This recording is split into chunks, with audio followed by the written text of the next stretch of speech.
everybody.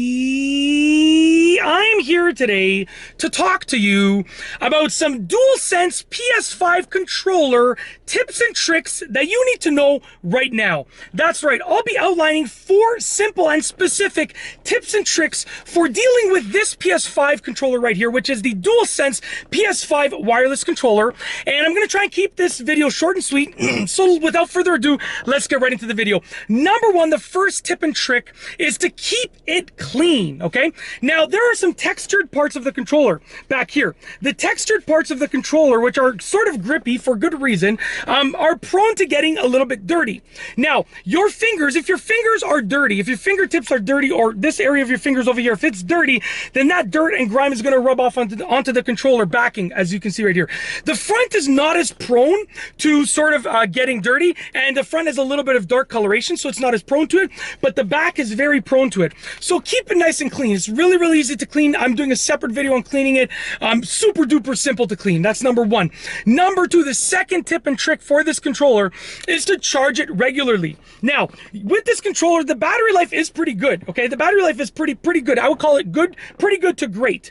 You're getting a phenomenal controller with a pretty good to great battery life. So you're still getting a good value with regards to getting like a, it's like getting, imagine getting like a Ferrari that is a supercar, but it uses, you know, just a little bit more gas than like a Honda. So you're kind of thinking about it like that. So you're getting a good value.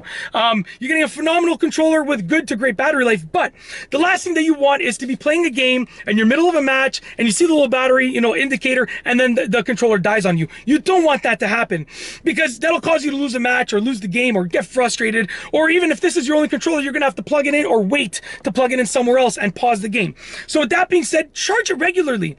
I would recommend not charging it every night, but definitely whenever you see it get below halfway, just charge it whenever you get the opportunity to. Trust me, you'll thank me in the long run. I do that with my Nintendo Switch controller.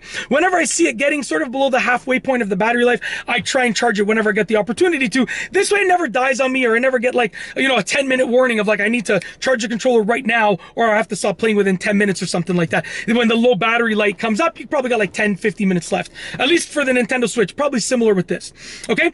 Tip and trick number 3 is don't forget to pair it with your other devices. So for instance, you can pair this with your mobile device, and that will allow you to play mobile games using this controller. So don't forget to pair with your other devices. You did get a pro level controller over here. You did get a high end controller. So you might as well take full advantage of it and pair it with your other devices. I use this. I don't even have a PS5. I got this because I plan on getting a PS5 in the future. But for right now, I use it with my other devices as a controller, as an extra controller. So with that being said, don't forget to pair with your other devices and take full advantage of this controller and its capabilities. Last but not least, tip and trick number 4 is to customize it within the settings of your device or within the PS5, okay? So you can customize some of the settings of this controller even when you're pairing it with an iPhone or an iPad. But obviously when you pair with a PS5, you're going to get the most customizations. You can obviously turn on and off the adaptive triggers, which I would recommend leaving them on, but it's completely up to you. You might want them off. You can also turn off the microphone, which I would recommend leaving it on so you can talk, but you can turn it off as well. There's a whole bunch of other things that you can customize, but definitely customize it within the PS5 or whatever device you have it paired with. And that's it. Those are some Dualsense PS5 controller tips and tricks that you need to know right now. If you like this video tutorial / explanation / demonstration, please be sure to give it a thumbs up. Let me know what you think down below as a comment. And of course, be sure to subscribe for more great videos just like this one. And that's all I have for you today. Thanks for watching.